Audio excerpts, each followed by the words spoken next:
Bienvenue à tous au 7e épisode du One Punch Cast. J'espère que vous allez bien. Moi, j'ai les épaules un peu fatiguées à cause de l'entraînement d'hier, mais ça va, on garde la forme. Et ce vendredi, oh my god, on a toute une carte devant nous autres de One Championship Bad Blood.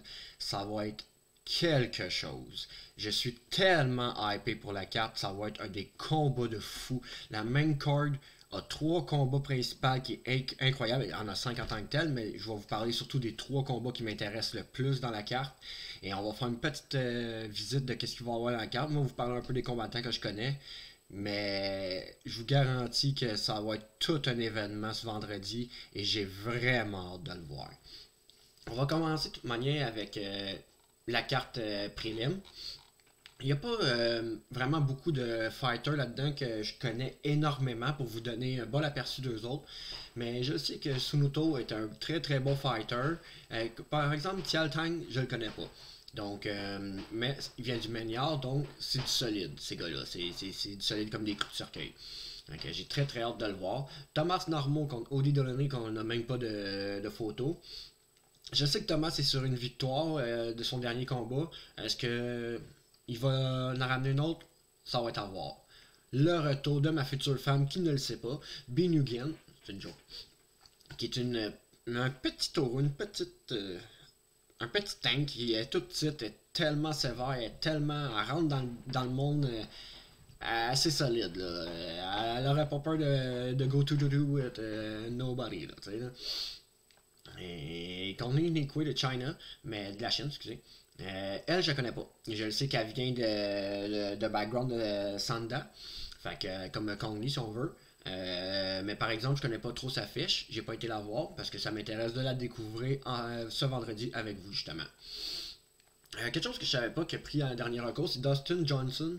Johnson? Prononce de même.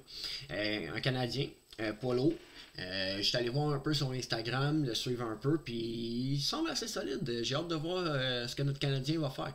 Fait que encouragez-le. Tournez vendredi, checkez la carte prélim, on a un Canadien, encouragez-le. Après ça, Mei Yamaguchi contre Jin Radzuan, Malaysia. D'après moi, ça se prononce comme ça, Radzuan. La seule que je connais là-dedans, c'est Yamaguchi, bien entendu, du Japon. Très bonne fighters, ça va être du debout. Excusez. Petit rouleau de mon café à matin. Ça va être un combat debout qui va promettre, puis je mets tout mon argent sur Yamaguchi, ça c'est sûr à 100%. Pour le dernier match de la lead card, comment je pourrais dire ça, j'ai un blanc de mémoire tout d'un coup. Carte préliminaire. On a Yokonai Fairtex contre Woo Sung-hoon de South Korea. Je connais pas Woo Sung, mais je connais très bien Yokai. Puis mon argent est sur lui, tout simplement. Quand tu viens du Gym Fortex, c'est normalement t'es du solide top 10 dans le monde. Donc, ça va être intéressant de voir ce combat-là, j'ai très très hâte. Dej Damron, excusez-moi. Malheureusement pour lui, il est sur une série de défaites. Je ne sais pas qu'est-ce qui se passe en ce moment avec. Qu'est-ce qui me fait rire, c'est que c'est un gars qui a un très gros background de Muay Thai, mais a décidé de faire sa transition à MMA et ça a pas bien été pour lui. Pour ses derniers combats, je suis pas trop sûr s'il était sur une victoire ou une défaite. On va aller voir pour le fun parce que il faut savoir où est-ce qu'il en était avec sa carte. Il est en train d'écouter des petits combats à matin puis j'aimais bien ça.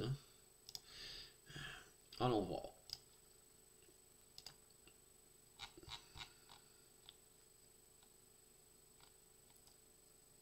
Non, ok, non. Il avait gagné son dernier combat. Perdu l'autre. C'est celle-là que j'avais checké. Je te retombe un peu. Hein? Tellement de fighters à regarder. Ok. Pop et fiche, 12-6. C'est pas la meilleure des fiches. Il gagne, il perd. 2 wins, 2 losses. Ça dépend comment que ça va. Quand il gagne, au moins, il finit ses combats. Ça, c'est clair. S'il perd, il peut perdre par KO aussi. Fait que vous voyez, selon sa fiche, c'est sûr que ça se finit. Fait que c'est ça qui va être intéressant. Puis oui, bon, Muay Thai, c'est ça. 2 fois Lumpini Stadium, Lumpini Stadium Flyweight, Lumpini Stadium Flyweight. Donc, une machine de Muay Thai. C'est pour ça que ça m'étonne qu'il ait fait la transition à MMA. En Muay Thai Record, ok, on n'a pas tout ça, clairement pas tout sa fiche.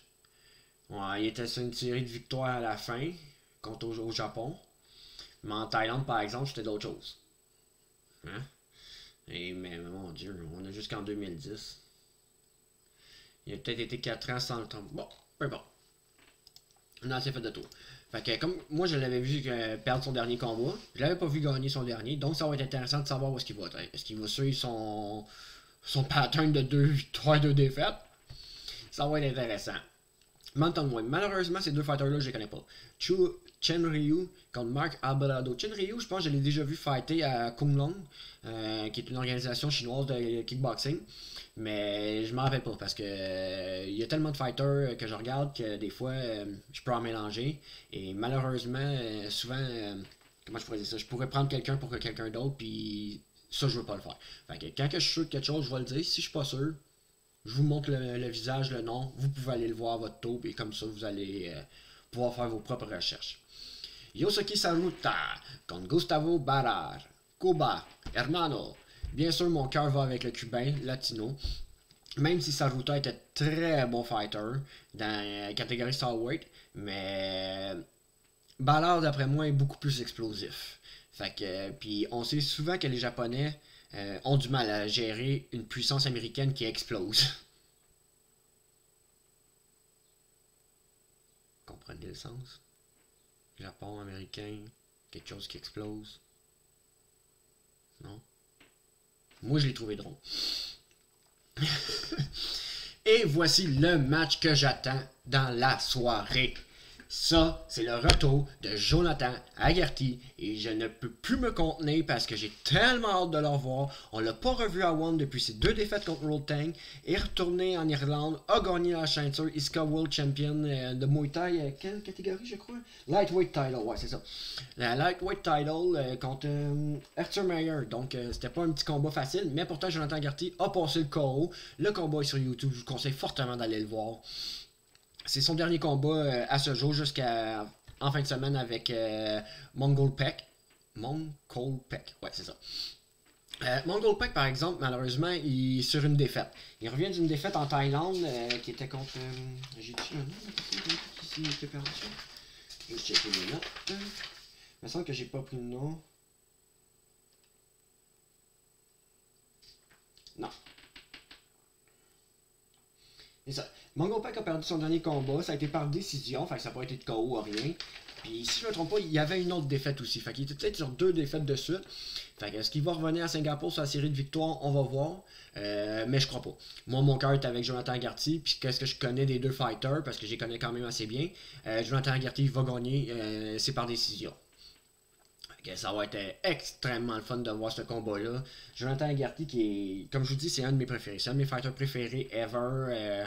Et sa technique est trop belle.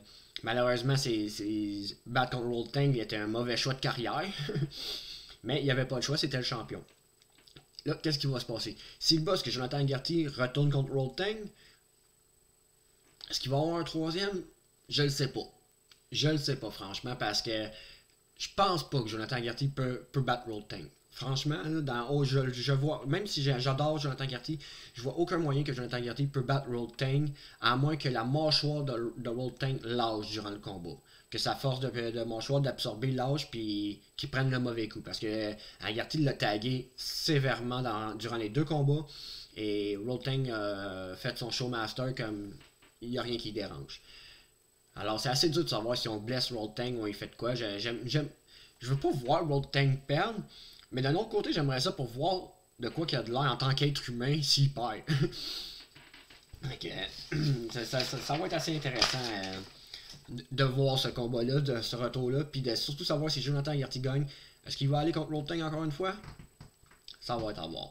Si Mongol Peck gagne, par exemple, excusez-moi, Mongol Peck gagne, je pense pas qu'il y a une chance au titre immédiatement. Parce qu'il y a beaucoup d'autres monde qui méritent la chance au titre contre Roltang. Alors, moi, je pense que s'il gagne, il va devoir affronter 1 ou 2 autres personnes pour pouvoir mériter une chance au titre. Mais c'est pas moi le boss, c'est pas moi qui décide, donc on verra bien. Ok. Là, on rentre dans du poids lourd. comme que vous voulez, l'Interim Heavyweight World Championship. Le champion du monde des poids lourds par intérim. Ok. Je suis excité. C'est rare que je suis excité pour des heavyweight. J'ai été excité pour Francis Ngannou puis Cyril Gane. C'est très très rare. Ou Cain Velasquez, Junior Dos Santos. J'ai été un peu hype pour Brock contre Shane Carwin parce que c'était comme la première fois qu'on voyait deux gars qui n'ont pas beaucoup de cardio mais la grosse puissance. C'était intéressant. Mais ces deux-là, non seulement ils ont des skills, du cardio, mais ils ont des puissances de frappe dévastatrices. Je ne sais même pas comment un être humain peut garder sa tête quand Anatoly te frappe. Je vous conseille d'aller voir ces combats. C'est incroyable les coups que ce gars-là peut donner. Je les entends en ce moment dans ma tête. Puis, c'est un heavyweight russe. Je pense qu'il n'y a plus grand-chose à dire. Hein? C'est un russe, puis il est heavyweight, puis il se bat. Il va faire mal, puis il va te rentrer dedans. Pour Kirill Krishenko, par exemple, le cardio est pas à son avantage dans ce combat-là. Anatoly en a plus, mais Krishenko, par exemple, je crois qu'il est plus technique qu'Anatoly. Fait que si Krishenko décide de faire sa technique, de prendre son temps, de bien choisir ses shots, je crois que la victoire irait vers Krishenko parce qu'Anatoly est un tank. Et les tanks, malheureusement, on sait, se protègent pas au meilleur. Qu'est-ce qui va se passer? On va le savoir vendredi. Mon pick personnel, j'y vais pas par logique ou ainsi de suite, je vais toujours prendre mes picks par cœur, par ceux que j'aime. Parce que ça me donne justement comme... Si je commence à tout vérifier comme, leur fiche, leur entraînement, ainsi de suite, comment ça a été dans les derniers temps, leur morale, c'est c'est énormément de travail de checker ça pour avoir la meilleure pronostic possible. Mais... comme je dis, je préfère y aller avec mon cœur, par préférence. Je peux me tromper, j'y vais juste avec ma préférence. Et ma préférence, cette fois-là, va sur Anatoly. Anatoly, d'après moi, est le gars qui va gagner parce qu'il faut juste qu'il pogne une fois Krishenko bien comme il faut et c'est fini. La soirée est finie. Krishenko, par exemple, pourrait pogner bien comme du monde Anatoly, puis je pense qu'Anatoly pourrait rester debout. Mais encore là, je peux me tromper, on va le voir vendredi. Et voilà. Le main event. Ok. Ça va faire mal. Et je crois pas que ça sera la décision. Ça m'étonnerait énormément. La seule chose qui pourrait rendre à la décision est que Bibiano décide de le out-grappling plutôt, parce que c'est plus BJJ guy, qu'il le out-grapple pendant les 5 rounds. Qu'il l'emmène au sol, puis qu'il le laisse là, qu'il le bardasse, et ainsi de suite. C'est le seul moyen qu'il peut avoir une décision dans ce combat-là.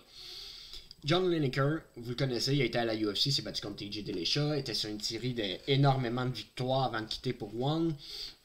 Une très bonne fiche. Justement, je pense que je l'ai ici. Ouais, c'est ça. John Lineker, vous voyez. Regardez-moi sa fiche, là. OK? C'est une très, très, très belle fiche. KO, décision, depuis qu'il est arrivé à One.